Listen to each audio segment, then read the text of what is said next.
Hi, it's Ananda from Vital, and today I'm going to talk about eye creams. And look, quite honestly, a couple of years ago I would have said eye creams waste of money, but these days I'm in love. I'm a complete convert. And it was all about me having a whinge about my eyes and how dry they are when one day Rochelle said, "Look, just use an eye cream and see what you think." And so I did, and I loved it, and my eyes looked great, and I just went, "That's it. I don't know what I've been missing out." Well, now I know what I've been missing out on. Okay, so let's just talk about today why the benefits of eye creams, how to apply them, when to use them, when not to use them, and when to use eye creams appropriately, i.e., what would you use for dark circles, what would you use for puffiness, and what would you use for dry, dehydrated, or an anti-aging effect. So I'll go through those. First of all, I'll talk a little bit about what causes issues around the eye area. And for those with dark circles, know that it can actually be quite tough to get rid of this effect, and it can be lack of sleep, or it can be adrenal exhaustion, or it can be, allergies. It can be all sorts of things.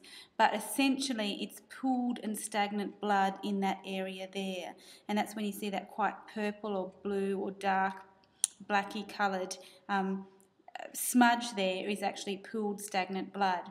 And so what you want to do is actually get that blood circulating again, and so moving away from under the eye. Now, to do that, you need products that actually contain ingredients that strengthen the capillaries in that area. So bioflavonoids such as quercetin or rutin, astaxanthin, or ingredients such as horse chestnut or grapeseed or gotu kola that actually work on the microvasculature and really strengthen that, and then allow the blood flow to move through that area again. Of course, water and a good night's sleep, or lots of good nights of sleep, is also going to help. But from a topical perspective, look for products that contain those ingredients. And at Vital, it's the DeVita Under Eye Repair Serum that contains astaxanthin and other bioflavonoids to really have that effect. Okay, so the second issue that I talked about is puffiness. Now, puffiness can occur from, again, allergies, or it can occur from dietary intolerances, particularly fats, and it can also be fluid retention. And the underlying cause of the fluid retention can be numerous. But what a quick tip is, often when it's around here, it's fluid retention. When it's up here as well, it tends to be food intolerance, and I find most frequently issues with fat malabsorption or fat breakdown problems. So apart from reducing fats in your diet or finding out the cause of your allergy, you need to really stick to fine gels and light products, because anything too rich around the eye area is just going to contribute to the problem. And indeed, heavy creams, particularly on the upper lid at night, will make that problem worse, or could potentially make that problem worse. So light gels are going to be better. And again, you can have gels that have a tightening and astringency effect, and green tea is excellent for this. So there's two products that we have here. Is the Haven Scent Fine Line Eye Serum, really lovely light gel. A quick tip, keep it in the fridge so that when you put your eye cream on at night or in the morning, it's cool, and the cool or the cold cream would also make all the skin around that and the blood vessels tighten up and get the fluid moving from around the eye, so that cooling effect will help. Fine Line Eye Serum, or the Third Stone Botanicals Green Tea Serum. So that's got the added green tea, and the green tea contains tannins, which will have that tightening effect on the skin as well. A little home remedy, couple of green tea bags, get them out, dunk them in hot water so that you get all the tea starting to come out and the tannins starting to come out and released from the tea itself. Pop them in the fridge to cool down, and when they're ready, pop them on your eyes, one on each eye, with an eye pillow over the top. Lie down and relax, and it'll have the same a tightening, and the tannins will actually tighten everything up and get that fluid moving again. So that's a little home remedy. Oh, and if you've got stingy, burny eyes or red and inflamed eyes, chamomile tea bags. Do the same thing with chamomile tea bags. Have a relax, and you'll find that they really do help soothe and relieve those eye problems. Okay, so then there's dry, dehydrated skin. and you do need a richer cream to deal with or to work with dry dehydrated skin. And I find products with rosehip oil in them just brilliant. The one that I used and really made a difference for me was the Haven Scent Rosehip Eye Cream. I love it. The consistency is light, a little bit like a lotion, but it sinks in well and smells gorgeous. And I was an addict and was applying it 3 or 4 times a day until it just got ridiculous, so I stopped applying it so often. Once or twice a day is enough, let me tell you. The other one here we've got is the Third Stone Botanicals Rosehip Eye Balm. You know, again, both of these products are great for that dry, dehydrated skin. Now, if you've got mature skin or you're really concerned about aging around the eye area, you're best to go for a cosmeceutical. And the Davida Rejuvenating Eye Cream is a cosmeceutical ingredient based product. It's got hyaluronic acid, which attracts moisture to the eye area, and it's got other ingredients in it that have a specific anti-aging ingredient. It's also richer, which is one of the reasons I don't use it, because I just don't need it yet. So it's richer for that really dry, dehydrated or mature skin, so you know, only a little bit is needed again, but that's that stronger anti-aging product.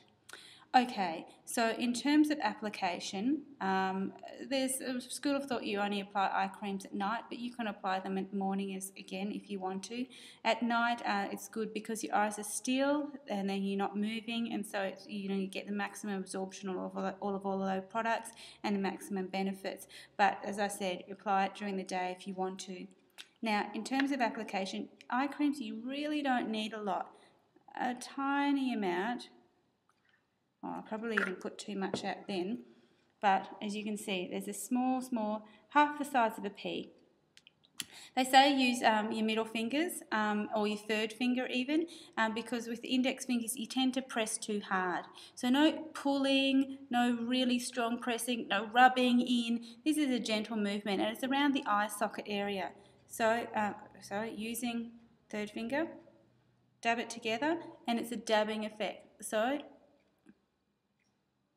dab it in around that eye socket area all the way up. You want to get up here. And once that's in, use a tiny little bit more and less this time, and dab it across the top. You want less up top than you have around this area, because if you have too much at the top, again, that can get caught in the creases and attract fluid and you can get puffy eyes. So just a mild sweep across the top of some eye cream. And then you can apply your other moisturisers and creams as well. So they're a little bit of some dot points. Some points about eye creams, when to use them and when not to. Look, women from in their young 20s, you just don't need it at this stage. I started using eye creams late 20s, early 30s, and that's when I really needed it. And I still only needed quite a light eye cream. And then once your skin becomes dry and more mature, as part of the actual natural aging process, and that's when you might need a richer eye cream. And certainly from the 30s on, if you want to go for the anti-aging or cosmeceutical creams, you certainly can. But in your 20s, you certainly don't need that. If you've got really oily skin, you may not need a heavy eye cream. Again, you'll go for a light gel eye cream. So it is about your individual skin type and your stage of life as to whether you need an eye cream and the different types of eye cream that you might use. With eye creams, when you're choosing one, go for your predominant issue, be it puffiness. Choose one that has decreases puffiness. Whether it be dark circles, where you choose one that specifically treats that issue, or whether it's dryness or dehydration or anti-aging effect. Go for whatever your predominant issue is. Don't forget internal nutrition with the eye area. If it's puffiness, look for allergies or food allergies in general, and fat, digestive issues. If it's dark circles, think about water consumption, think about sleep and exhaustion, and deal with the issues there. And if it's as part of the natural aging process, well, just remember sun protection is important, as well as using those stronger ingredients. So let us know what you like, whether you like eye creams or whether you think they're a waste of time and money like I once did. If you do, what you've used, what's worked and what hasn't. We love to hear your feedback. So thanks and have a great day.